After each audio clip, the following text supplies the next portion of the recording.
Alright, so there has not been many updates on my channel. Well, that's because while working on Mustang and making Mustang unreliable, my reliable car became unreliable and had a malfunction. It says stop safely now, check brake system. Basically the car is broken. The issue is this ABS module, which is in this hybrid unit, not only doing the ABS things, it's also doing the traction control and a lot of other. Oh, it's also doing brake boosting, because the master cylinder doesn't have a brake booster, so all the brake boosting happens in there. It builds up pressure into the accumulator and applies it to the brakes, and it has a pump and accumulator, so as you can probably expect, it's expensive. It costs about $5,000 brand new, and they don't make them anymore. And from what I read online, what could be causing problems, why the car's saying check your brake system, is that when you have old brake fluid and this pump in there pumping out your hydraulic fluid, it gets hot, it starts boiling, and it detects a fault once you have boiling liquid inside the accumulator, and that's why it tells you to stop the car. One way to fix that issue is to fix your boiling point. To fix your boiling point, what you need to do is flush your brake fluid with a new brake fluid. And that's what I was trying to do. However, while I was trying to do that, I tried to remove bleeder valve on a caliper, and the bleeder valve broke off. I tried to drill it out and I failed. And then I decided to cut my losses and buy new calipers. And from what I heard is that when you replace one caliper, it's a good idea to replace them both, otherwise things will not work very well. So I bought a pair of calipers, and that's all I'll try to do today. Fix this car, make it reliable, so I can keep making my Mustang unreliable.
So this is the critical part.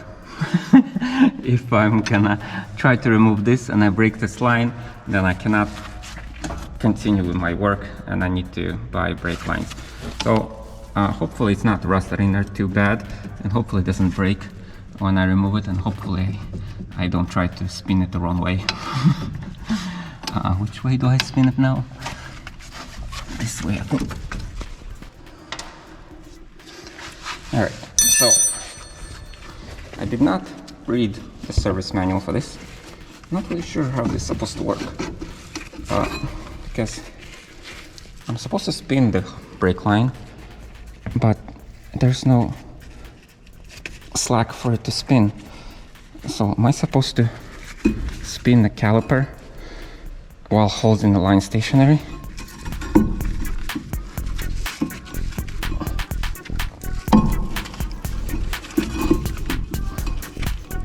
Okay, I think I'm doing it right.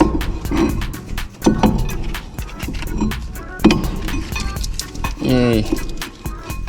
Now I have a leaking brake line right here.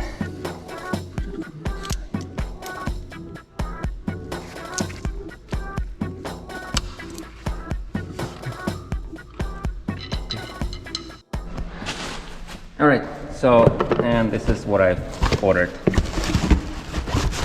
New calipers. Well, actually not new, they're rebuilt.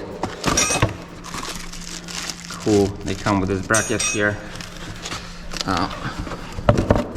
That's what they look like. They are supposed to be rust coated or something like that. And oh, look at that, they are Fomoco. Right. So, there you go. I'm quite excited. This is a caliper. Oh, yeah, and it slides up and down like this. Okay, you know, at this point, you probably might be looking at this and thinking, where are my brake pads and rotors? Like a normal person would probably replace these old rotors and get new pads since I came this far. But does it look like I'm made of money? So I'm gonna recycle the old pads into the new calipers, and we're gonna keep using my old rotors because there still have a few kilometers left on them. So these guys need to be greased up. So the greasing points are right here, and here. Yeah, in a perfect world, you probably want to use new brake pads. There's no reason to be so cheap like me.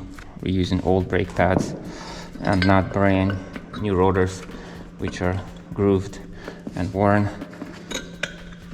But if you are like me, then you can just use it, the old brake pads. There we go. All right, and same thing here.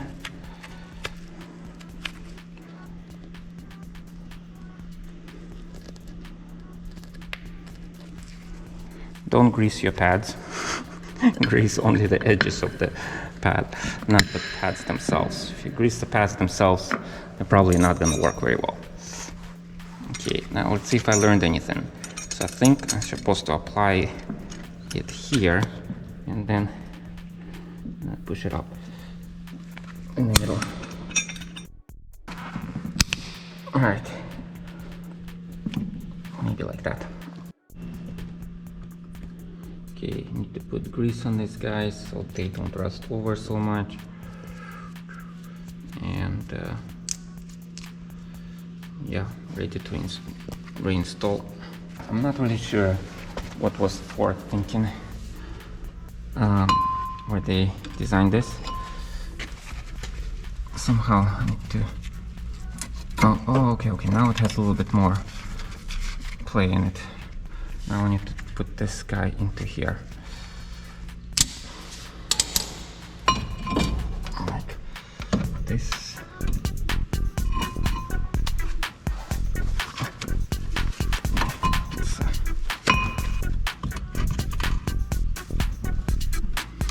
Yeah, I'm not really sure what I'm doing here.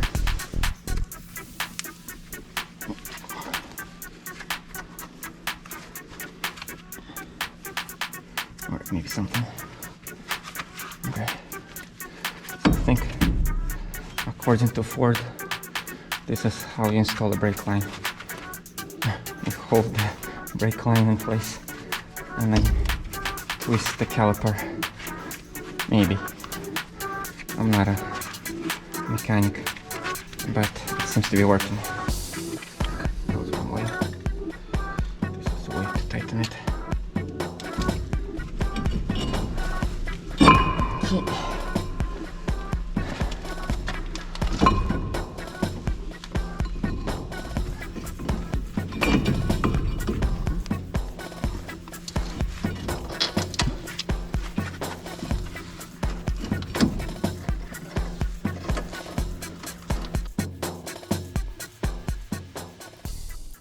Alright, the GoPro SD card is full.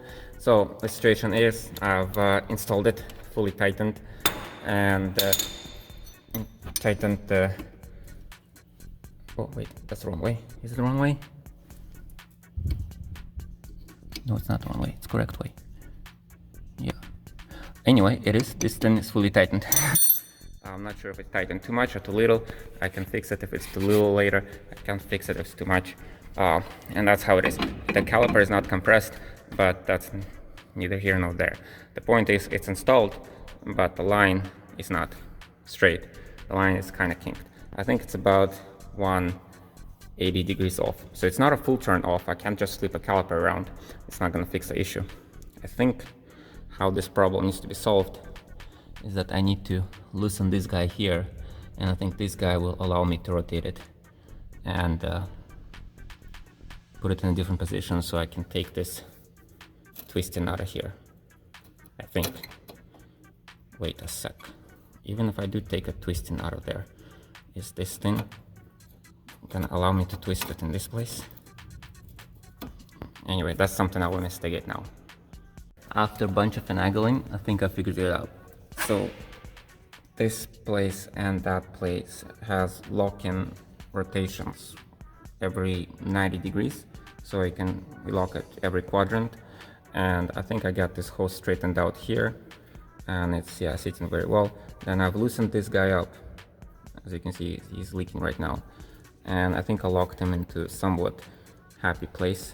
And I think this might be the right way of clocking it. Now I gotta tighten this guy up because right now I just have a bunch of air seeping into my brake line that I need to bleed out later. Doing the other side now. So I've got the caliper installed there, got the brake line somewhat installed. So there's a bit of a twist here. So this guy's definitely not the most happiest. He's not where it's supposed to be. And this part is definitely not happy at all. As you can see, it's all twisted over there. So as it turns out, you don't need to loosen this guy all the way. You just need to loosen him a little bit and then push him up like this. So he comes out of the groove and then he will be able to rotate. So how this is supposed to sit? It's supposed to sit somewhat in front of the, it's supposed to look forward and straight. And then see if there's some kind of a place for it where it can be not so kinked. So from my understanding, it needs to go a little bit, counterclockwise, somewhat like this, maybe a little more. Yeah, maybe something like that. And then I'm gonna see if I can fit him into one of the quadrants grooves in there and see whichever is closest, if I need to go more counterclockwise or more clockwise. And once he's in there, I can tighten this guy back up and we all Gucci from there. At this point, I'm questioning whether I chose the right outfit for this job. It's very messy in here. So I do have the brake line all hooked up and I think everything's tight, and it's really not easy to tell if it's leaking or not. But the objective of the current task is to bleed some of the brakes. So how you bleed the brakes is there's a bleeder valve on the back of a caliper, and you just rotate it counterclockwise to open it and clockwise to close it. You just need to open it like a quarter of a turn and it's enough to bleed. And to make it bleed, you just have to press the brake pedal. Can you press the brake pedal? Okay, so you can see the brake light turned on, and then you open this and it comes out, and then you close it. You need to do this a bunch of times to get the air out of the calipers, because they don't come currently with brake fluid, they come with air, and you need to get the air out of there. Once you get the air out of there, I still want to purge most of the fluid from this reservoir and from that ABS module. So I want to displace it with this .3 fluid. Now don't buy .3 fluid, .4 fluid, that was a mistake. .4 has a higher boiling point, but you also need to replace it more often. So I will be replacing this sooner than I was expecting to, probably, because it takes in moisture faster and the boiling point starts off higher, but it goes down faster. And also, don't open your brake fluid bottles until you're actually using them, and once you opened it, it's done. You use it and it's over. If you have fluid left over, it's as good as done. So there's no point of keeping brake fluid bottle from what I read online is that once you open it, you have to use it, and then once you have enough, you might just throw it away. So might as well just cycle all of it. There's no point of keeping any of it. And also take care not to spill any of this on the paint, because it is it's bad for paint from what I hear.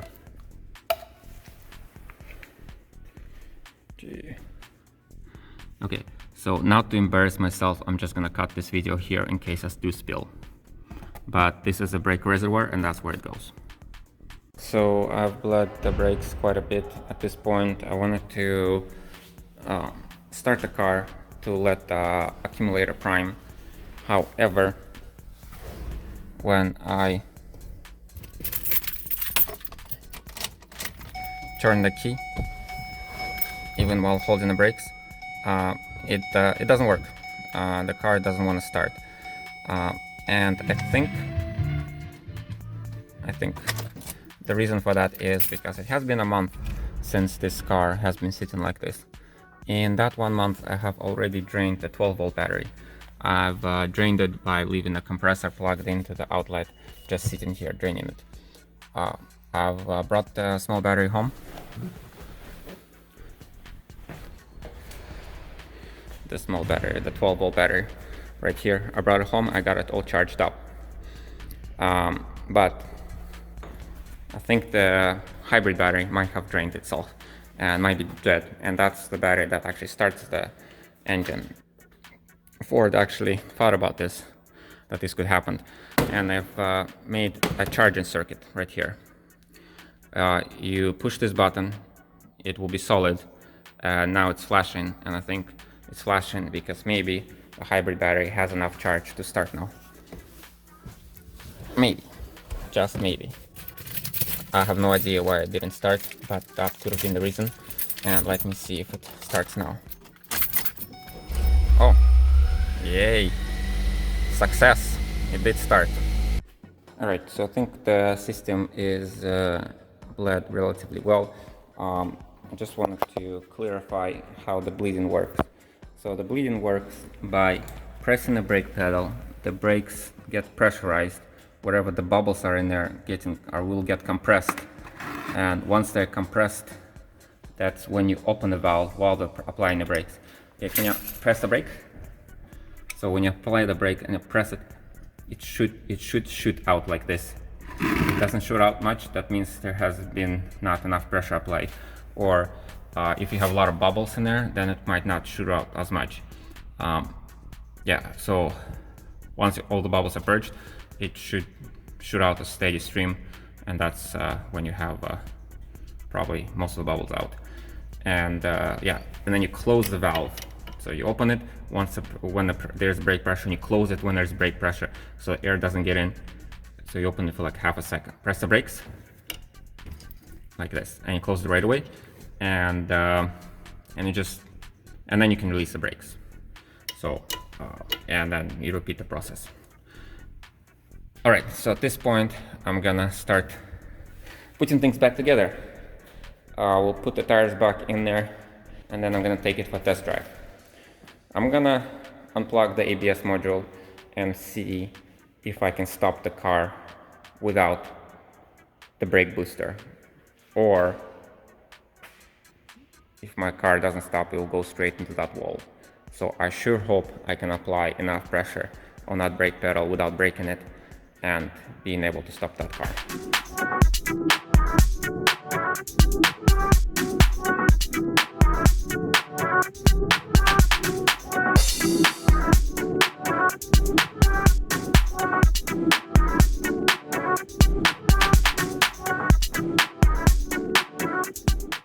Alright, my dash lit up as a Christmas tree. That means it's time for a test drive. Why am I doing this and why is my dash lit up? Actually, I disabled the hydraulic unit myself. I unplugged it under the hood because the hydraulic unit could fail at any time when I'm driving on the street, and I just wanted to see how it feels like to drive without it, and how much pressure I need to apply, and if it's doable at all. I got my GoPro here set in a slow motion, and let's see if I can stop without hitting a wall.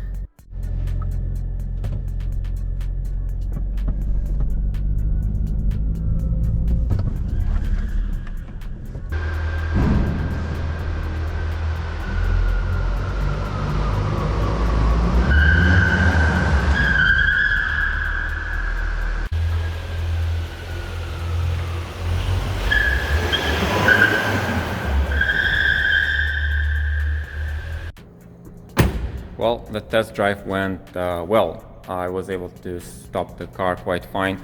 It is a bit weird pedal feel.